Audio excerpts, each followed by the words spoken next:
کتنی بڑی بات ارشاد فرمائی، فرمایا لا تقنطوا من رحمت اللہ، تم نے میری رحمت سے نا امید نہیں ہونا۔ اللہ کی رحمت سے نا مالک کیا ملے گا؟ فرمایا ان اللہ یغفر الذنوب جميعا، اللہ سارے گناہ معاف فرما دے گا۔ تو جن لوگوں کو اللہ کی رحمت پر، نبی کریم علیہ السلام تشریف فرما ہے، امام غزالی نے لکھا ایک بدو آ گیا دیہاتی سادہ آدمی، سادے بندے بھی سادے ہوتے ہیں، ان کا بھی اپنا طرز زندگی ہوتا ہے، تو بدو آ گیا، سادہ آدمی تھا، آتے ہی السلام علیکم لے کے نا تو کوئی بات ہی نہیں کی، سیدھا سیدھا ہی کہتا یا رسول اللہ صلی اللہ علیہ وسلم یہ بتائیں قیامت کے دن حساب کس نے لینا ہے؟ تو حضور فرمانے لگے بھائی یہ تو بڑی صاف سی اور مختصر سی اور سادہ سی بات ہے، حساب تو اللہ تعالیٰ نے لینا ہے۔ اب اس نے جو لفظ کہے اللہ کے حبیب کی آنکھوں میں آنسو آ گئے، کہنے لگے اگر اللہ نے حساب لینا ہے پھر انشاءاللہ کرم ہی ہوگا۔ تو حضور فرمانے لگے تمہیں یہ امید کس طرح ہے؟ تو عرض کرنے لگے یا رسول اللہ کریم جب غالب آتا ہے تو معاف ہی کرتا ہے، جب کریم کا غلبہ ہوتا ہے نا، کریم بندہ جب کسی پہ قبضہ کر لے تو پھر معاف کرتا ہے، تو اللہ تو سب سے بڑا مہربان ہے۔ وہ بات کی اور اگلا جملہ ہی کوئی نہیں کہا، وہ چلے گئے۔ تو حضور علیہ السلام نے اب اس بات پر رزلٹ دیا، فرمانے لگے کریم محبوب بندہ سادہ تھا، بات بہت بڑی کر گیا ہے، بڑی بات کر گیا، سادہ آدمی۔ میرے عزیز اللہ کی رحمت پر جن لوگوں کو امید ہو، انہیں موت سے ڈر، اور پھر جن کو محبوب کی ملاقات کا شوق ہو نا، ہم نے جان دے دی وعدہ دیدار پر، ہم سے وعدہ کیا گیا تھا کہ تم مرو گے نا تو تمہیں دیدار ملے گا، تو ہم نے جان ہی دے دی وعدہ دیدار پر، جان ہی دے دی وعدہ دیدار پر۔ اور پھر فرماتے ہیں نقد اپنا دام ہو ہی جائے گا، فرماتے ہیں ہم نے جان دی ہے اس وعدے پر کہ وہ ملے گا، تو امید ہے کہ یہ سودا ادھار نہیں، جیسے ہی قبر میں جائیں گے سامنے حضور کی زیارت نصیب ہو جائے گی۔ اس لیے لحد میں بھی عشق رخ شاہ کا داغ لے کے چلے، اندھیری رات سنی تھی سو چراغ لے کے چلے۔ یہ حدیث آپ نے بھولنی نہیں، یہ تنہائیوں میں یاد رکھنے کی روایت ہے، یہ تنہائیوں میں پڑھنے کی روایت ہے۔ یہ اپنے ذوق کو تازہ، جو لوگ کہتے ہیں نا وجد سرور کیف میں جانا چاہتا ہوں، وہ مشکات شریف کی اس حدیث کو دیکھے۔ اللہ کے حبیب علیہ السلام نے فرمایا لوگوں میں تمہیں بتاؤں قیامت کے دن اللہ تعالیٰ بندوں سے پہلا سوال کیا فرمائیں گے اور بندے اس کا جواب کیا دیں گے؟ یا رسول اللہ کرم فرمائیے بتائیے۔ تو کریم فرمانے لگے اللہ تعالیٰ قیامت کے دن بندوں سے سب سے پہلا سوال، اگرچہ بعض اور احادیث میں اور سوالات بھی آئے ہیں قیامت میں جو سب سے پہلے ہوں گے، لیکن اس حدیث میں یہ والا سوال حضور نے بیان فرمایا۔ حضور فرمانے لگے اللہ قیامت کے دن اپنے بندوں سے سب سے پہلا سوال یہ فرمائے گا کیا تم میری ملاقات کو پسند کرتے تھے؟ ہوئے ہوئے ہوئے، کیا تمہارا ملنے کو جی چاہتا تھا؟ کبھی اے حقیقت منتظر نظر آ نہ لباس مجاز۔ اقبال کہتے ہیں تیرے کرم اتنے ہیں دل کرتا ہے تجھے دیکھیں، کبھی کبھی اے حقیقت منتظر نظر آنا لباس مجاز میں، لاکھوں سجدے تڑپ رہے ہیں میری جبین نیاز میں، تمہارا دل کرتا تھا مجھ سے ملنے کو؟ حضور فرماتے بندے عرض کریں گے مالک بڑا دل کرتا تھا۔ پھر اللہ فرمائیں گے یہ گفتگو کی معنویت تو دیکھو یار، اس کا حسن تو دیکھو۔ اللہ پھر پوچھیں گے کیوں دل کرتا تھا تمہارا؟ دل کرتا تھا تو کیوں کرتا تھا؟ عرض کریں گے مالک اس لیے کہ ہمیں امید تھی کہ تو معاف بھی کر دے گا، رحمت بھی فرمائے گا، اس معافی کی امید پر دل کرتا تھا تو ملے۔ حضور فرماتے ہیں پھر رب فرمائے گا مجھ پر واجب ہے، میں نے اپنے کرم سے واجب کر لیا ہے کہ آج تمہیں جنت عطا کروں گا۔ یہ جو ملاقات ہے نا، ملاقات کہ وہ ملیں گے، ان سے ملاقات ہو۔ عمر بیت گئی نا نام جپتے، عمر بیت گئی نا تذکرہ کرتے، ہم سے بھی لوگ پوچھتے ہیں کیا کمائی کی، کیا زندگی میں حاصل کیا، تو ہم کہتے ہیں شرق سے غرب تک، ملک کے ایک کونے سے لے کر دوسرے کونے تک مدینے والے کی بات کی، حضور کا ذکر کیا، نبی پاک کے میں اپنی حیاتی تو قربان تھی وہاں ساری محمد محمد پکیندے گزر گئی ساری۔ یہ اعزاز ہے، یہ کرم ہے۔ اب کیا ہوتا ہے گناہگار لوگ اتنا بڑا دعویٰ تو نہیں کر سکتے، لیکن دل تو چاہتا ہے نا کہ چلو جس کا نام لیا ہے اس کی کبھی زیارت بھی ہو، کبھی ملاقات بھی ہو، کبھی نظر کرم بھی ہو۔ کسی نے اپنے محبوب سے کہا تھا کہ ذرا ایک نظر مجھ پہ بھی کیجیے، تو قریب بیٹھے ایک شخص نے کہا یار تو نے بڑا دعویٰ کیا ہے، جو محبوب ہوتے ہیں ان کو تکلیف نہیں دی جاتی، تو کہتا ہے پورا چہرہ ہی تیری طرف پھیرے۔ تو پھر اس نے اس درویش سے پوچھا کہ میں بھلا پھر کیا کروں، میرا دل تو میرا بھی کرتا ہے نا، چلو یہ تو آپ کی بات ٹھیک ہے کہ اب میں محبوب سے کہوں کہ اتنی تکلیف کرے کہ میری طرف پورا رخ پھیرے، تو ٹھیک نہیں، تو پھر بتائیں میں کیا کروں؟ تو اس نے کہا ان راہوں میں کھڑا ہو جا جن راہوں کی طرف وہ کریم دیکھتا ہے۔ چلو اسی با کردار کو دیکھتے دیکھتے بیچ میں تیرے اوپر بھی نظر، مجھ پہ محشر میں نصیر ان کی نظر پڑ ہی گئی، مجھ پہ محشر میں نصیر ان کی نظر، اوئے ہوئے اللہ کرے آپ کو بھی وہ لطف آئے جو مجھے آ رہا۔ کہتے مجھ پہ محشر میں نصیر ان کی نظر، یہ انتہائی عاجزی ہے کہنے والے کی۔ اس نے بالکل اپنے آپ کو ختم کر کے کہا کہ میں قابل تو نہیں تھا، اور میں پھر تکلیف دیتا کہ میری طرف دیکھیں، اسپیشل میرے لیے وقت نکالیں، پر کرم یہ ہوا کہ مجھ پہ محشر میں نصیر ان کی نظر پڑ ہی گئی۔ کہنے والے اسے کہتے ہیں خدا کا کرنا، کہنے والے اسے کہتے ہیں خدا کا کرنا۔ اللہ نے کیا کہ نظر مجھ پر پڑ ہی گئی، اور جب پھر پڑ گئی تو تیری ایک نظر کا کمال ہے اور میری زندگی کا سوال ہے، بس جب پڑ گئی تو سو پھر پڑ گئی۔ موت سے وہ بندہ کبھی نہیں ڈرتا جسے ملاقات کا شوق ہو، ملنا چاہے داتا علی اجمیری سے اور موت سے ڈرے، ملنا چاہے حضرت غوث پاک جیلانی سے اور پھر موت سے ڈرے، زندگی گزری ہو علی علی کرتے پھر موت سے ڈرے، عمر بھر سیدنا عثمان غنی کی سخاوت کی بات کی ہو اور پھر جنت میں جا کے ان سے ملنے کا شوق پیدا نہ کرے، ساری زندگی سیدنا فاروق کا عدل بیان کیا ہو، ساری زندگی ان کے انصاف کا تذکرہ کیا ہو، پوری امت کو بتایا ہو کہ اگر جینا چاہتے ہو تو عمر کے رستوں پر چلو، اور پھر یہ موت سے ڈرے اور مر کے جناب فاروق اعظم کی زیارت کو پسند نہ کرے۔ جسے صدیق کی وفائیں یاد ہو، جنہیں جناب ابو بکر صدیق کا عشق یاد ہو، وہ پھر ان کی زیارت نہ کرنا چاہے اور ساری عمر حضور کی نعت پڑھی ہو۔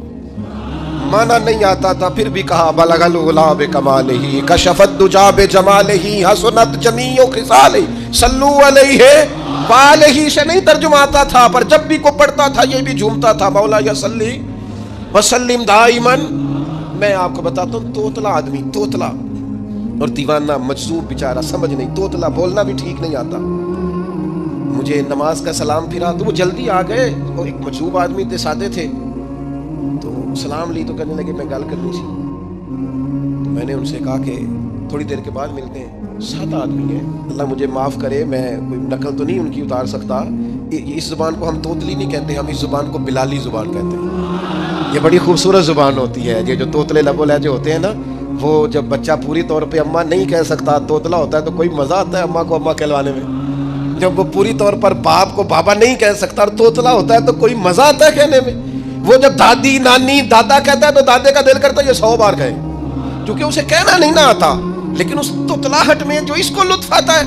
مجھے بڑے لوگ آ کے شعر سناتے ہیں، میں نے بڑے خوشگلو نعت خوانوں سے زندگی میں سنا ہے، وہ صاحب میرے پاس آئے اور میں نے کہا بعد میں ملیں گے، تو سادہ آدمی ہے، مجذوب ہے، پورا شعور نہیں رکھتا، مجھے کہنے لگا مصطفیٰ جان رحمت کے بعد، مصطفیٰ جان رحمت پہ لاکھوں سلام کے بعد، یعنی مانا یہ تھا کہ سلام کے بعد۔ تو اب بڑے بڑے سریلے بندوں سے بھی بندہ سنتا ہے، میرا دل کرے، اور میں نے جان بوجھ کے ان سے کہا دوبارہ کیا جائے ذرا، کیونکہ توتلے تھے نا، میں نے کہا تو کہنے لگے مصطفیٰ جان رحمت پہ لاکھوں سلام کے بعد۔ وہ میرے عزیز یاد رکھو، ساری زندگی حضور کی نعتیں پڑھی، نبی پاک کے تذکرے سنے، اب موت سے ڈر جائیں؟ حالانکہ موت تو ایک پل ہے، پل سے گزریں گے تو سامنے اللہ کا دیدار بھی ہوگا، مدینے والے کی زیارت بھی نصیب ہوگی، تو زیارت ہوگی، اور ہر نظر کانپ اٹھے کہ محشر کے دن خوف سے ہر کلیجہ دہل جائے گا، اوڑھ کر کالا جبہ وہ آ جائیں گے اور سارے محشر کا نقشہ بدل جائے گا۔ یہ موت کا خوف نکالنے والی چیزیں ہیں، ڈر۔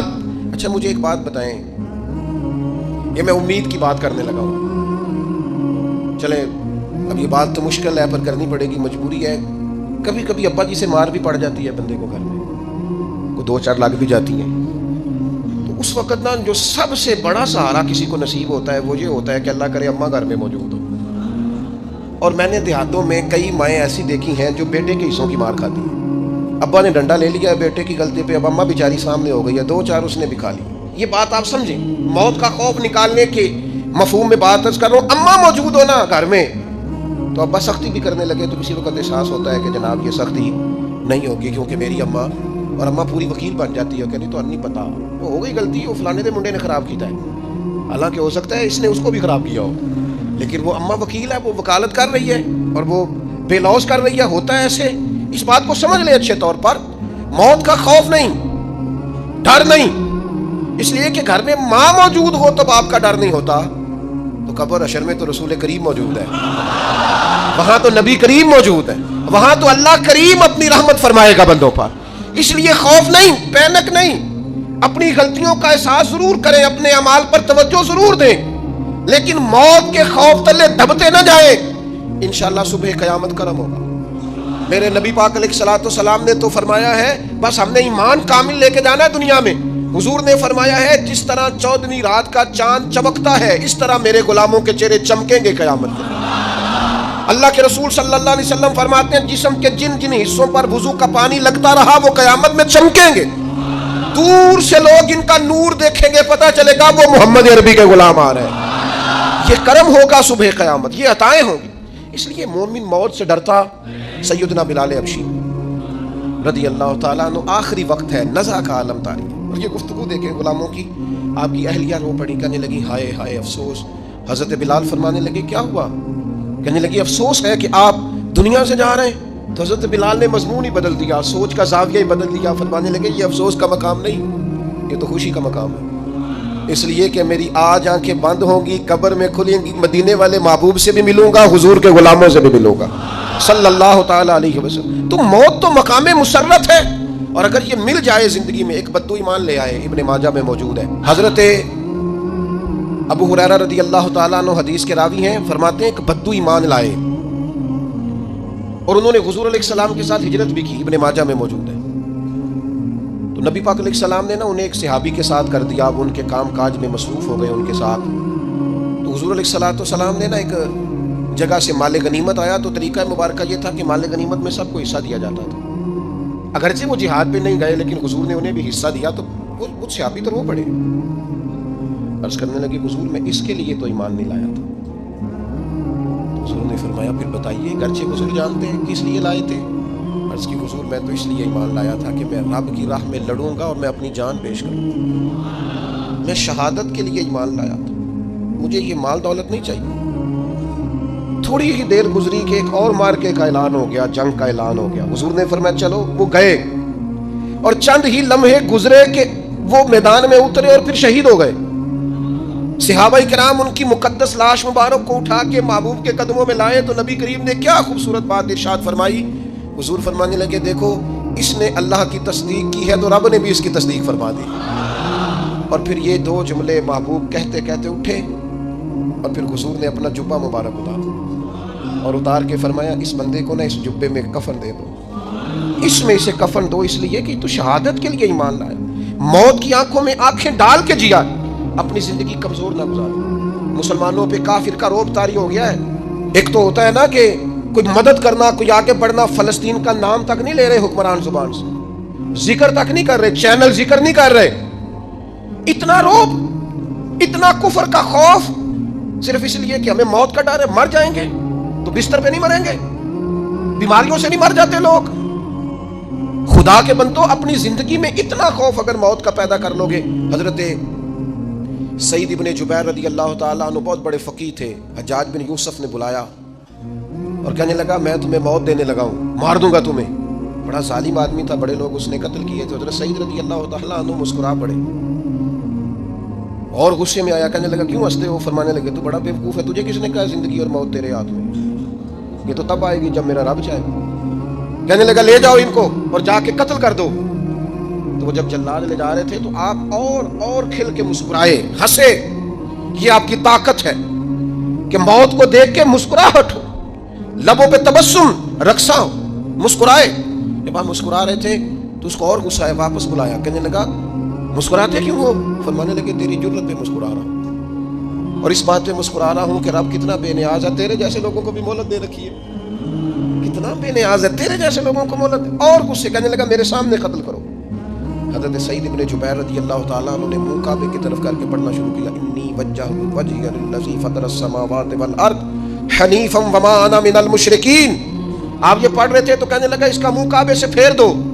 کعبے سے منہ پھیرا تو آپ فرمانے لگے تو بڑا ہی بیوقوف ہے، میرا رب کو صرف کعبے کی طرف مقید ہے، وللہ المشرق والمغرب فَإِنَّمَا تُوَلُّوا فَثَمَّ وَجْهُ اللَّهِ۔ چہرہ پھیر دیا جب اس نے تو آپ فرمانے لگے مشرق بھی اللہ کا، مغرب بھی اللہ کا، اور اللہ فرماتا ہے تم جدھر بھی منہ کرو ادھر ہی اللہ کی رحمت ہے۔ یہ پڑا تو اب اس نے لٹایا، اور جب وہ آپ کو قتل کر رہا تھا تو حضرت سعید ابن جبیر کی ایک زوردار آواز گونجی، فرمایا یاد رکھنا مجھے اسی طرح قتل کرنا جس طرح تم خود قیامت میں قتل ہونا پسند کرتے ہو۔ میرا آخرت پر یقین کامل ہے، محشر میں عدالت لگے گی، میں تمہیں قتل کروں گا میں۔ حضرت سعید ابن جبیر کی وہ جرت تھی کہ دربار سارا لرز گیا حجاج کا۔ حضرت سعید ابن جبیر رضی اللہ تعالیٰ عنہ کہنے لگے اللہ اسے میرے بعد کسی پر مسلط نہ کرنا، میرا قتل آخری ہو، میرے بعد نہ ہو۔ ڈر گئے لوگ، سہم گئے، اور وہ جو جلاد آپ کو قتل کر رہا تھا اس کے بھی ہاتھ کانپ رہے تھے۔ اتنی جرت، موت کا ایک منٹ کے لیے خوف نہیں۔ حضرت سعید ابن جبیر رضی اللہ تعالیٰ عنہ شہید ہو گئے تو اتنا خون نکلا، اتنا خون نکلا، اتنا خون نکلا، خون بند ہی نہیں ہو رہا۔ ایک طبیب بیٹھا تھا، ہانپتے کانپتے ڈرے ہوئے سہمے ہوئے، حجاج کہنے لگا اسے اتنا خون؟ تو کہنے لگا بادشاہ میں نے سالوں مریض دیکھے ہیں، اس کو پتہ چل جائے نا مرنے والا ہوں وہ تو اتنا خوف میں آتا ہے پہلے ہی اس کا سارا خون جم جاتا ہے اور سکڑ جاتا ہے اور اس کا خون جل جاتا ہے۔ یہ جو بندہ تم نے شہید کیا ہے نا اس میں ایک رتی برابر بھی موت کا خوف نہیں، موت کے خوف سے بے نیاز تھا، اتنا خون نکلا۔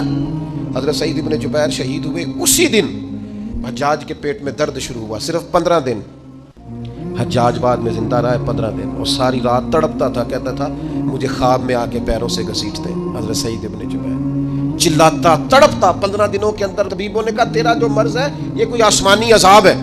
میرے عزیز موت سے ڈرے نہیں بلکہ جو ظالم ہو ان کو ڈرا دیں، یہ مومن کی شان ہے۔